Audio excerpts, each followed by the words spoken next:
Oke guys, welcome back to Daily Charting with Toshi, di mana kita akan daily chart your favorite cryptocurrencies. Oke, dan kita masuk ke DCWT sesi pertama. Sorry DCWT pada hari ini kita lebih telat karena tadi pagi ada urusan ya. Oke, dalam 24 jam terakhir terjadi koreksi sebesar 3,59%, total market cap di 2,12 triliun US dollars. Bitcoin dominance mulai turun sebesar 0,21%. Mungkin lebih penting adalah daily close kemarin ya, atau lebih tepatnya jam 7 pagi tadi. Jadi kita bisa di sini ya, nggak sampai retest EMA 20, tetapi pola candle kemarin itu menunjukkan bearish spinning top. Itu menunjukkan ada kebingungan di market yang lebih cenderung ke arah bearish begitu ya.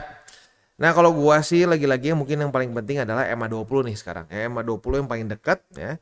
Apakah dia akan menjadi resisten atau tidak begitu ya.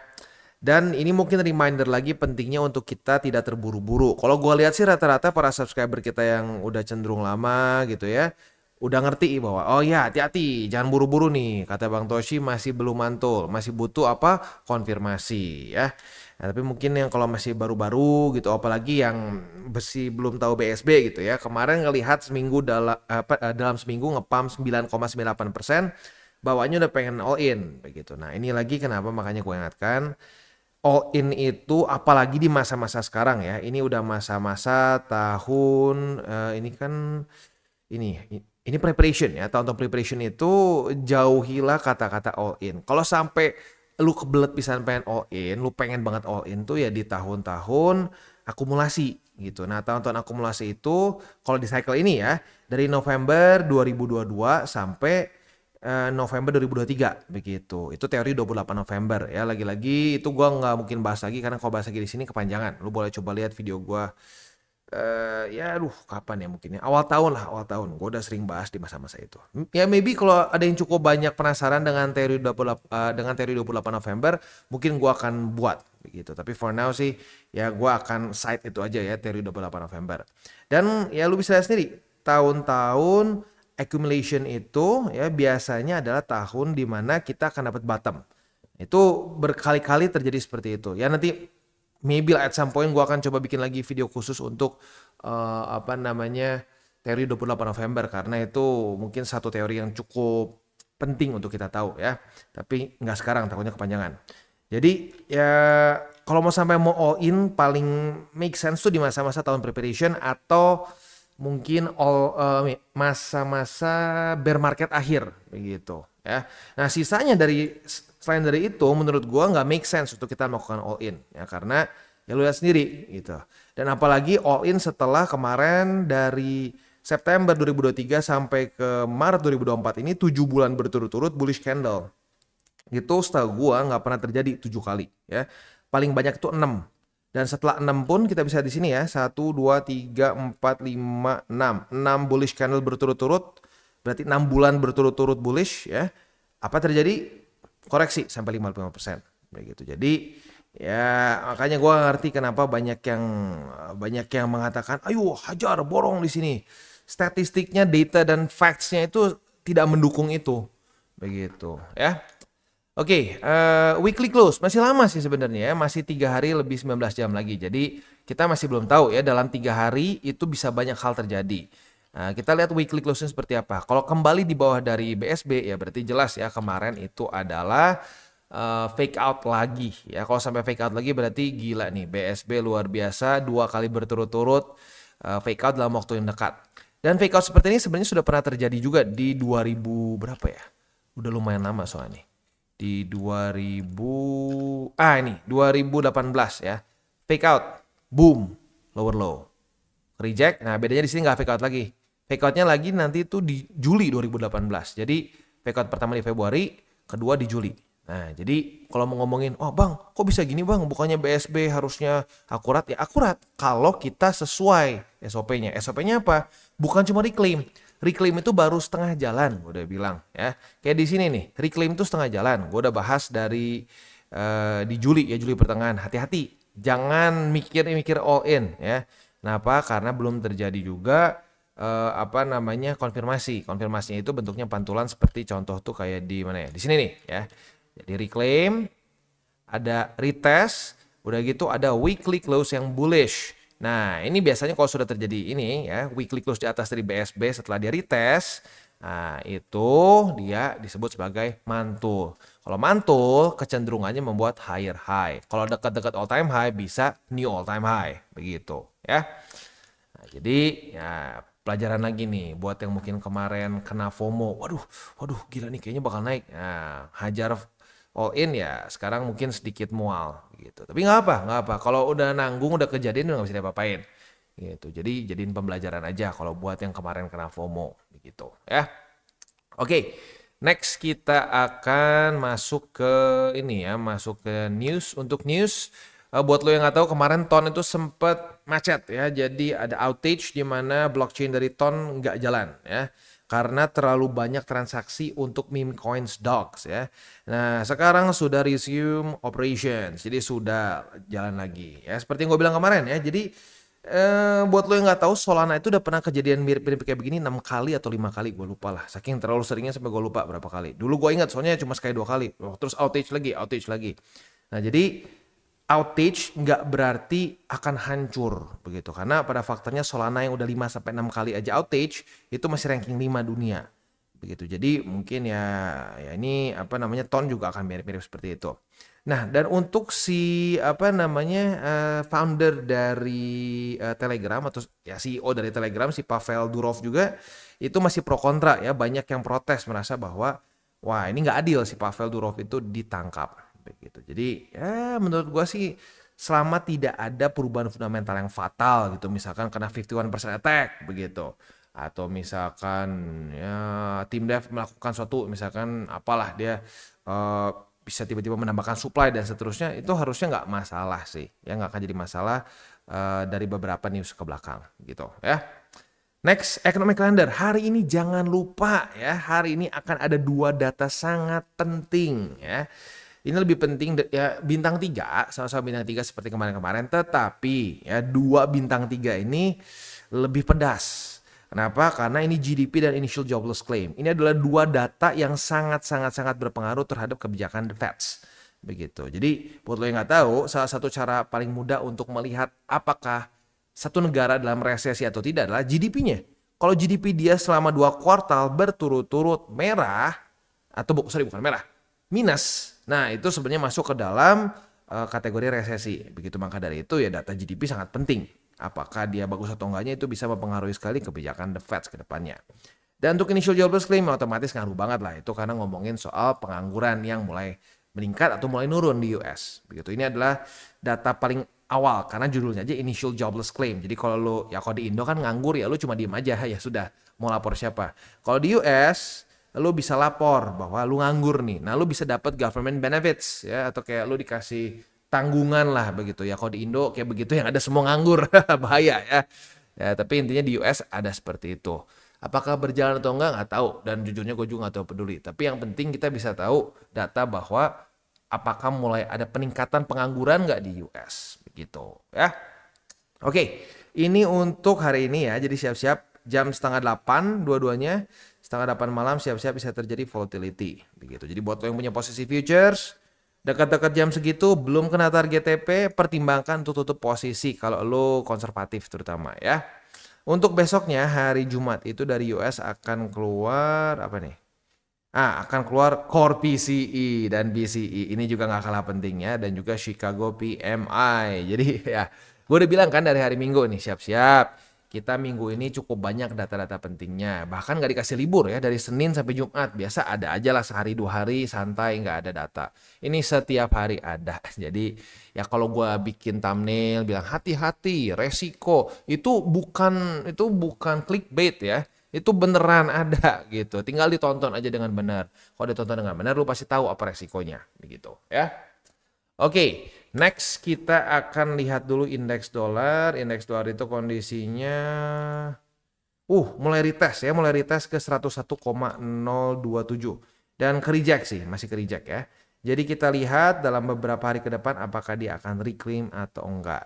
Tapi di waktu bersamaan EMA20 sudah mulai ngejar nih. Wah, Mike Tyson mulai turun nih, si tukang pukul. We'll see apakah dia bisa reclaim dan berduel dengan Mike Tyson atau enggak gitu ya. Next, Bitcoin Dominance. Bitcoin Dominance mulai koreksi dan kemarin, atau lebih tepatnya jam 7 pagi tadi, daily close di bawah dari MA20. Apakah Bitcoin Dominance mulai kehilangan momentum? Ya, we'll see. Tapi please ya jangan sampai setiap kali Bitcoin Dominance turun, orang teriak-teriak altcoins. Itu sering terjadi ya. Terutama kalau gini nih, wah altcoin season. Naik lagi. Altcoin season. Naik lagi. Altcoin season. Kalau lu pengen altcoin season yang benar-benar besar gitu ya, yang sampai bisa, wah gila, wah bisa 10x, bisa 20x, ya lu harus dapat begini altcoin seasonnya, ya. Dimana liquidity-nya cukup. Sekarang bensinnya nggak ada bos, begitu. Jadi altcoin season nggak akan datang dengan diketok-ketok, dengan dideklarasi gitu ya. Kalau kemerdekaan bisa dideklarasi, tapi kalau altcoin season itu nggak bisa dideklarasi. Itu butuh data dan fakta aja gitu. Kalau data dan faktanya masih belum menunjukkan liquidity-nya cukup, ya sulit begitu ya. Oke, jadi kurang lebih seperti itu gambarannya. Selanjutnya kita akan masuk ke buy limit. Tetapi sebelum kita masuk ke buy limit, seperti biasa gue akan disclaimer dulu bahwa semua konten dari TCI bukanlah financial advice. Ini semua bentuknya adalah edukasi ya. Lalu bagaimana cara untuk mendukung TCI? Ada banyak caranya. Lu bisa like our video, bisa share our video, atau juga bisa menggunakan link referral kita di bawah. Oke, today's video is brought to you by Maxi. Dan seperti yang kita bisa lihat di sini, Maxi sedang ada kerjasama dengan TCI, di mana kita ada deposit and trade campaign dengan price pool yang nggak main-main sebesar 20.000 USDT ya. Ini eksklusif deposit campaign-nya itu untuk TCI aja. Jadi buat lu yang pengen ikutan bisa menggunakan link referral kita di bawah. Ini berlangsung sampai tanggal 20 September. Jadi masih ada waktu yang cukup panjang ya. Tapi buat lo yang pengen ikutan silakan, karena ini adalah first come first serve. Kalau sudah price pool-nya habis ya sudah, berarti beres ya. Oke, nah selanjutnya selain itu juga tentunya di Maxi kita bisa trade spot, futures, dan seterusnya. Dan seperti yang kita tahu, Maxi ini adalah salah satu tier 1 exchanger yang secara fee-nya itu salah satu yang paling murah. Begitu. Jadi buat lo yang mungkin komplain terus nih, aduh bang, fee mahal bang. Nah, boleh pertimbangkan untuk menggunakan Maxi. Dan juga Maxi ini masih salah satu cryptocurrency exchanger yang masih non KYC. Jadi buat lo yang mungkin merasa terbebani untuk KYC, nah lo bisa pakai Maxi karena Maxi tidak mengharuskan KYC, begitu ya. Dan tentunya banyak lagi hal yang kita bisa lakukan di sini, seperti ada sign up bonus yang kita bisa claim up to 1000 USDT, dan juga ada Kickstarter, di mana Kickstarter ini sangat berguna bagi lo para holder MX token. Lo basically bisa ikut seperti launch pool yang kita tinggal lock saja si MX tokennya ya.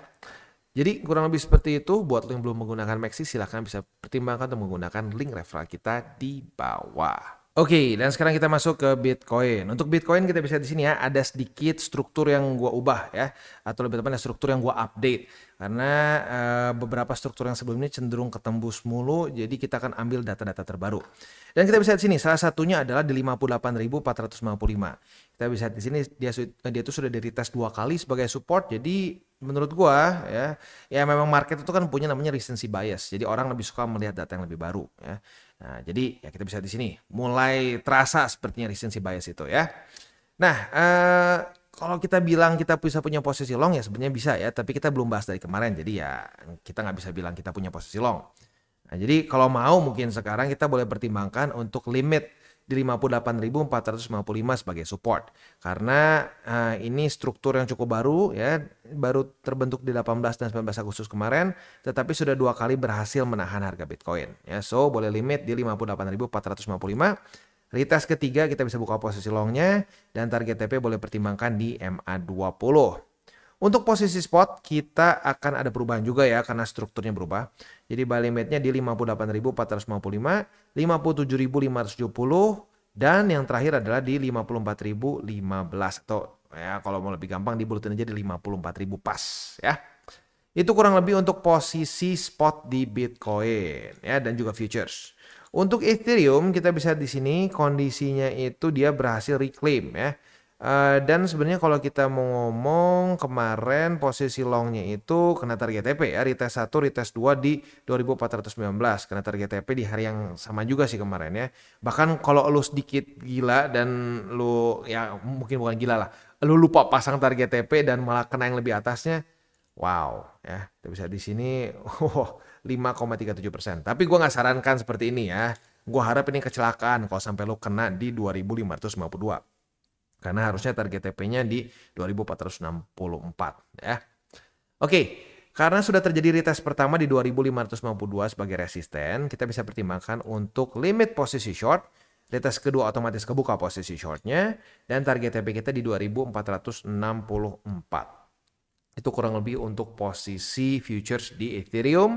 Untuk posisi spotnya di 2464, di 2419, dan di 2363. Itu kurang lebih untuk posisi spot dan futures di Ethereum ya. Sekali lagi mengingatkan, malam ini kita akan keluar 2 data penting, dua-duanya jam setengah 8 malam. Jadi buat lo yang punya posisi futures, hati-hati kalau sudah dekat dengan jam-jam segini belum kena target TP, pertimbangkan untuk tutup posisi, terutama untuk yang konservatif ya.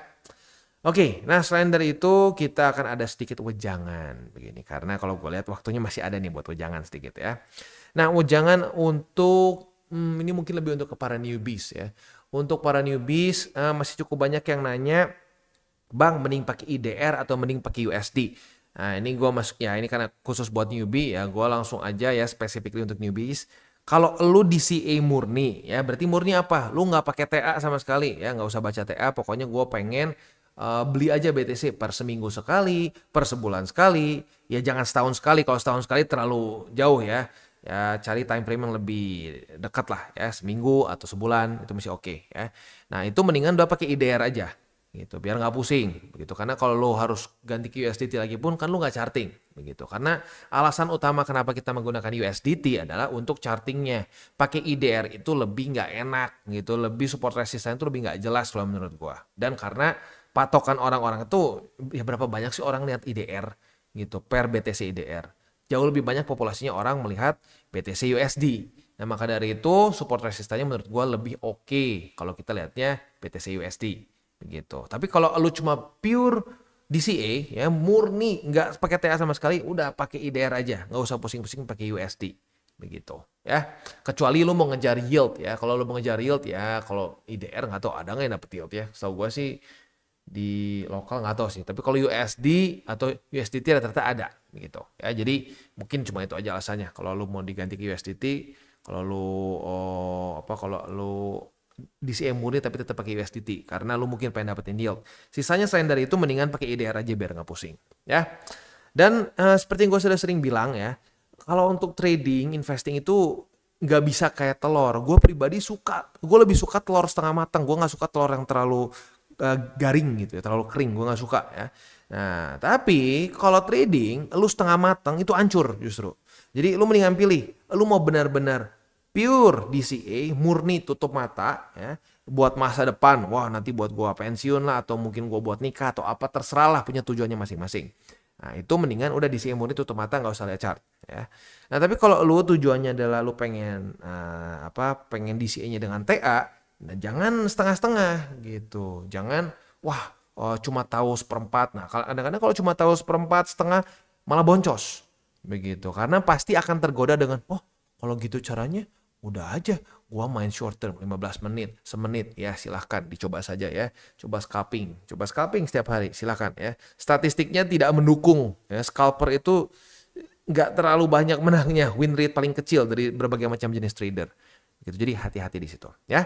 Kita tutup dengan 3 golden rules. Jangan pakai uang panas, jangan over leverage, dan berpikirlah jangka panjang. Oke guys, jadi itu adalah akhir dari segmen DCWT kita pada hari ini. Dan jangan lupa bagi kalian yang merasakan manfaat dari segmen ini, jangan lupa untuk share ke teman-teman kalian. Dan apabila lu pengen mensupport channel kita, ya TCI, jangan lupa untuk menggunakan link referral kita di bawah. Nggak wajib ya, tetapi apabila lu menggunakan link referral kita di bawah, ada macam-macam ya, dari Bybit, Huobi, Maxi, toko kripto, dan banyak lagi ya. Ya, walaupun nggak wajib, tapi kalau menggunakan link referral kita, lu secara langsung membantu perkembangan dari TCI. Dan satu lagi, jangan lupa juga untuk join Telegram group kita, di mana kita bisa ngobrol-ngobrol santai mengenai dunia cryptocurrency secara 2 arah. So, jangan lupa untuk like, subscribe, click the bell icon, and see you on the next video.